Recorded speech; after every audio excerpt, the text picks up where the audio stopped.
রবের কিংডমে যত দুর্নীতিবাজ নেতা নেত্রী এবং কর্মী সমাজ রয়েছে, এদের থেকে আল্লাহ তাআলার কাছে আশ্রয় চাচ্ছি। সম্মানিত দর্শকবৃন্দ, আপনাদের সকলকে জানাই সালামুন আলাইকুম। আমি বাংলাদেশি সেবা পার্টির পক্ষ থেকে এই পৃথিবীতে যারা হিটলার প্রেমী রয়েছে তাদের কোরআনের দৃষ্টিতে শাস্তি কি, সেই ব্যাপারটি নিয়ে কয়েকটি আয়াত তুলে ধরব। 85 নম্বর সূরা আল বুরুজ এর 4 থেকে 10 আয়াতগুলিতে দেখে নিন আল্লাহ কি বলছেন। কুতিলা আসহাবুল উখদুদ আন-নারি যাতিল ওয়াকুদ ইয হুম আলাইহা কুউদ ওয়া হুম আলা মা ইয়াফআলুনা বিল মুমিনিনা শুহুদ ওয়া মা নাকামু মিনহুম ইল্লা ইউমিনু বিল্লাহিল আজিজিল হামিদ আল্লাযী লাহু মুলকুস সামাওয়াতি ওয়াল আরদ ওয়াল্লাহু আলা কুল্লি শাইইন শাহীদ ইন্নাল্লাযীনা ফাতানুল মুমিনিনা ওয়াল মুমিনাত সুম্মা লাম ইয়াতুবু ফালাহুম আযাবু জাহান্নাম ওয়া লাহুম আযাবুল হারিক। যারা গড় তথা গর্ত খোদাই করে তাদেরকে নির্মূল করা হবে। অতীতেও হয়েছে, বর্তমানও হচ্ছে, আগামীতেও করা হবে। এমন আগুন যাতে ইন্ধন মজুদ রয়েছে, যখন তার পাশে বসে থাকে আর মুমিনদের সাথে যা কিছু করা হয় সেসব তারা সামনে বসে দেখে। ওদের এই কাজটাই তো তাদের কাছে খারাপ লাগে, কারণ তারা পরম প্রতাপশালী ও সকল রকম প্রশংসার যোগ্য আল্লাহ তাআলার উপরে আস্থাবান রয়েছে। গগনমণ্ডল ও পৃথিবীর বুকে আধিপত্য যার, আসলে আল্লাহ তাআলা সব জিনিসই তো দেখছেন। যারা মুমিন পুরুষ ও নারীদেরকে কষ্ট দেয় তারপরে সেজন্য তওবা করে না, তাদের জন্য তো জাহান্নামের আযাব রয়েছে। আবার বলছি, তাদের জন্য আগুনে পোড়া সাজা মজুদ রয়েছে, কথা সত্য সুনিশ্চিত। এখন একটু দেখুন গুজরাতের যে ঘটনা, দিল্লির যে ম্যাসাকার, পিলখানা এবং শাপলা চত্বরের যে ঘটনা, লগি বৈঠার যে তাণ্ডব, গ্রেনেড হামলা, আবার এরশাদের সেই স্বৈরা শাসন, ছাত্রদের উপর নির্মম তার পক্ষ থেকে যে সমস্ত ঘটনাগুলি ঘটানো হয়েছে, এগুলি আজ আমরা দেখতে পাচ্ছি যে এই কুখ্যাত খুনি ওসি প্রদীপ যা কিছু করেছে, আবার যার ইশারায় হচ্ছে, যাদের মাধ্যম দিয়ে হচ্ছে, আবার সেই আজিজ সাহেব সেনা প্রধান যার শরীরে রক্তের দাগ, যার ফ্যামিলিতে খুনি, আবার সেই বেনজির সাহেব যার শরীরে শাপলা চত্বরের সেই রক্তের দাগ, এগুলি আমরা সব দেখতে পাচ্ছি। কোরআন আমাদেরকে কি শিক্ষা দেয়? একজন নিরীহ মানুষ, তাদেরকে আপনার কাছে ক্ষমতা রয়েছে তাই বলে তাদেরকে আপনি টর্চার করবেন? আপনাকে পছন্দ নাও করতে পারে একজন, আপনার বিরুদ্ধে একটি সত্য কথা সে উপস্থাপন করতেই পারে, তাই বলে তাকে কষ্ট দিতে হবে? যদি দিয়ে থাকেন, এই আয়াতগুলির দৃষ্টিতে আপনার ঠিকানা আপনি জেনে নিন। অতীতে দিয়েছে এরশাদ বলেন, খালেদা বলেন, আজ হাসিনা এবং তার আমলাতন্ত্র, এরা সবাই কি করছে? মানুষকে কষ্ট দিচ্ছে। কষ্ট দিয়ে কি পাচ্ছে? মানুষের পক্ষ থেকে কি পাচ্ছে?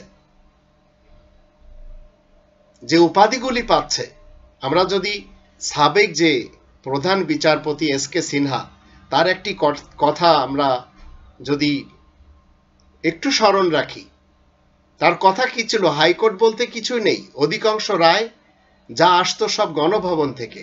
তো গণভবন কি এটি কোনো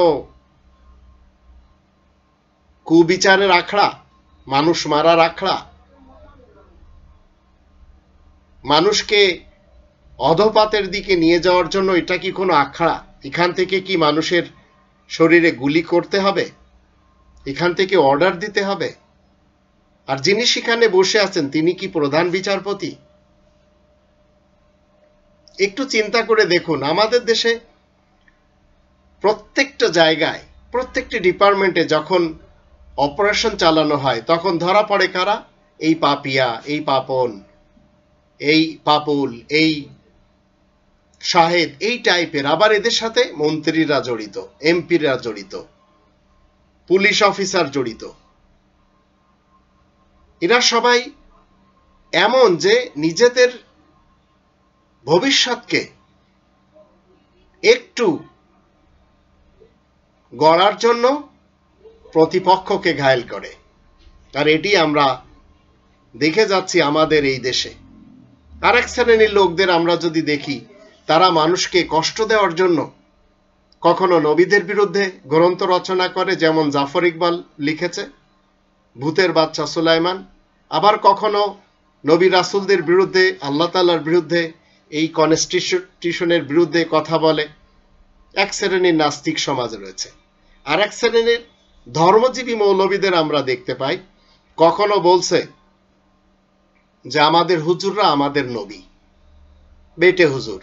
আবার কখনো কেউ বলছে নামাজিদের যদি করোনা হয় তাহলে কোরআন মিথ্যা হয়ে যাবে, আমির হামজা সাহেব। আবার দেওয়ানবাগের পীর সাহেব বলছে কোরআনের কোনো ক্ষমতা নেই। তো এইভাবে আমাদের দেশটা চলছে। এখন এই দেশটা, এই যে মেজর সিনহাকে গুলি করে, 6টি গুলি করে দুনিয়া থেকে বিদায় করে দেয়া হলো, এই মেজর সিনহা তৈরি হতে কত বছর লাগে? তাও বাদ দিন, মেজর সিনহাকে যিনি সৃষ্টি করেছেন তিনি তো তার চাননি যে এইভাবে সে মারা যাক। মেজর সিনহার ফ্যামিলির লোকেরা কি বলছে? তার বোন বলছে পুলিশ আমার ভাইকে থানায় নিয়ে যেতে পারত, পায়ে গুলি করত, কিন্তু আমার ভাইয়ের বুকে গুলি করলো কেন? কার নির্দেশে করলো? কেন গুলি করে মেরে ফেলা হলো? এর উত্তর কে দিবেন? আবার এক শ্রেণীর নতুন পার্টি আমাদের দেশে দেখা হচ্ছে, হিজবুত তাওহীদ। তারা নতুন আঙ্গিকে নামাজ নিয়ে এসেছে। তাহলে মসজিদুল হারামকে কান্ডম করার জন্য এই আর একটি ফিতনা উঠেছে। এই যে এদের অ্যাক্টিভিটি, যেগুলি দেখলে অন্যদের হৃদয়ে আঘাত লাগে। এমনিতেই তো আমাদের দেশে 3 লক্ষ মসজিদ রয়েছে, সেই সব মসজিদে এরা যেতে চাচ্ছে না, নিজেরা আবার নতুন আঙ্গিকে মসজিদ তৈরি করছে, সেখানে তাদের মিলিটেন্ট নামাজ। আর এক শ্রেণীর লোক আমাদের দেশে কাজ করছে। তাদের কাজ কি? গুম করা। ব্রিগেডিয়ার জেনারেল আমান আজমি সাহেবকে গুম করা হয়েছে, আরো কতজনকে গুম করা হয়েছে। কিন্তু কারা করছে? কার নির্দেশে করছে? আর এক শ্রেণীর লোক আমাদের দেশে ভারতের নাগরিক, তারা আমাদের দেশের বিভিন্ন সেক্টরে বসে আছে। কেউ মহাব্যবস্থাক হয়ে আছে, যেমন বাংলাদেশ ব্যাংকের মহাব্যবস্থাপক, তিনি হলেন বিষ্ণুপদ বিশ্বাস, বাড়ি ওপার। তাহলে কেন এগুলির উত্তর কে দিবেন? কেন এদেরকে বসানো হচ্ছে? বাংলাদেশি বানিয়ে অবশ্যই তাদেরকে বসানো হচ্ছে। এইচটি ইমামের কথা মতে যে একটু হিন্দুদেরকে বেশি এখানে বসানো হয়েছে। একটু চিন্তা করে দেখুন যে আমরা কেন এসব করে যাচ্ছি? আমাদের জীবন কতদিনের? আপনি গণভবনে বসে আছেন, আপনার কাজ কি? আপনি সেখান থেকে বেরোয় আসেন। গণভবনকে কবজা করে আপনি যদি মনে করেন যে না, আমি এর উত্তরাধিকারী সূত্রে পেয়েছি, আমার বাবা এই দেশের মালিক, সেই মালিক সূত্রে আমিও এখানে বসে যা ইচ্ছা তাই করব, তো আপনি ভালো কাজ করেন, আপনাকে তো কেউ নিষেধ করছে না। আপনি ভালো কাজ করলে লোক আপনাকে ভালোই বলবে। আমাদের দেশের পুলিশ প্রধান বেনজির সাহেব তিনি কি করলেন? প্রদীপ কুমারকে বাঁচাতে ভারতীয় হাই কমিশনার যিনি রিভা গাঙ্গুলি, তার সাথে বসে কথা বলছেন। এটা কি আমাদের দেশের আইন অনুমতি দেয়? আর এক শ্রেণীর লোক, তারা ধর্ষণ করতে করতে, বলৎকার করতে করতে ধরা খাওয়ার পরেও তাদের বিচার হয় না। এখন এসবগুলি কাদের সামনে রাখবেন? কারণ দেশে যখন সুষ্ঠু বিচার না থাকে, দেশে যখন একজন সুনাগরিক সঠিক চেয়ারে না বসে, সঠিক আসনে না বসে, তখন কি হয়? শুধু প্রদীপ নয়, খুনি প্রদীপ, এই ওসির থেকে আরো বড় বড় খুনি ওসি রয়েছে আমাদের দেশে। একটু চিন্তা করে দেখুন, প্রত্যেকটি থানায় যদি আপনি একটু তদন্ত করেন তাহলে পাবেন কি? সেখানে আপনি পেয়ে যাবেন কি পাবেন? সেখানে এই খুনির থেকে আরো বড় বড় খুনি পাবেন।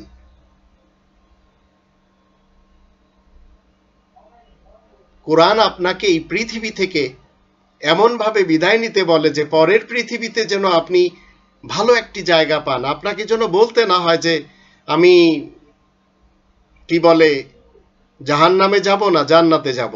এটা দুনিয়া থেকে আপনি জানতে পারবেন। আমাদের সকলের কাছে বোঝার ক্ষমতা রয়েছে, কম বেশি সবারই আছে। অনেকে বোঝার প্রয়োজন মনে করে না, আবার কেউ বুঝেও না বোঝার ভান করে। যাদেরকে আজ আমরা ক্ষমতায় দেখছি, তারা দেশকে সঠিকভাবে সুষ্ঠুভাবে পরিচালনা না করে আজ গোলামি করছেন কার? ভারতের। উবাইদুল কাদের সাহেব কি বলছেন? ৭১ থেকে আমরা ভারতের সাথে রাখি বন্ধনে আবদ্ধ। আবার শেখ হাসিনা সাহেব কি বলছেন? ভারতকে যা দিয়েছি সারা জীবন মনে রাখবে। আবার যিনি আমাদের দেশের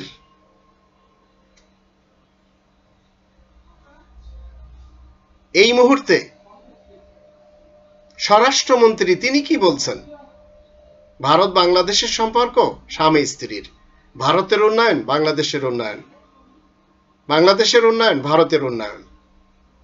কিছুদিন পূর্বে তো ধরা খেল শাহিদ, সেনা প্রধান আজিজের সাথে তার ছবি প্রকাশ পেয়েছে, পুলিশ প্রধান বেনজির সাথে তার ছবি প্রকাশ পেয়েছে, ডিএমপি কমিশনার শফিকুল ইসলামের সাথে তার ছবি প্রকাশ পেয়েছে, কাউন্টার টেরোরিজম ইউনিটের প্রধান মনিরুল সাহেবের সাথে তার ছবি প্রকাশ পেয়েছে। চিন্তা করে দেখুন এই সব লোকদের কাছে এই লোকটি কিভাবে যায়, যার কারণে আজ পুরা বিশ্বে বাংলাদেশের অবস্থা কত শোচনীয়। আজ ১৭ কোটি জনগণ একটি দাবি করছে, খুনি প্রদীপের ঠিক ওইভাবে বিচার হোক যেভাবে সে গুলি করেছে, অর্ডার দিয়েছে মেজর সিনহাকে। কিন্তু আদৌ কি সেই বিচার পাবে? পাবে না। তাহলে আপনারা যারা ক্ষমতায় বসে আছেন, আর কখন আপনারা সময় পাবেন এই দেশে সুবিচার কায়েম করার জন্য? দুনিয়ার জীবন আপনার আমার শেষ হয়ে যাবে। তাই আসুন আমরা সবাই ক্ষমতার লোভকে একপাশে রেখে জনগণের উপকারার্থে কাজ করি। নইলে কোরআনের যে আয়াতগুলি শুনলেন সেই আয়াতগুলির দৃষ্টিতে আপনার আমার ঠিকানা কোথায় সেটি অবশ্যই আমরা জেনে নিলাম। যদি আমরা দুর্নীতিবাজ হই, পরকালে আমাদের রক্ষা নেই। আল্লাহ আমাদের সবারই সহায় হন, আমরা যেন রব্বানীতন্ত্র কায়েম করতে পারি এবং পরকাল যেন আমাদের যাতনা থেকে মুক্তি লাভ হয়, সেজন্য ইহকালে ভালো কাজগুলি করে যেতে পারি।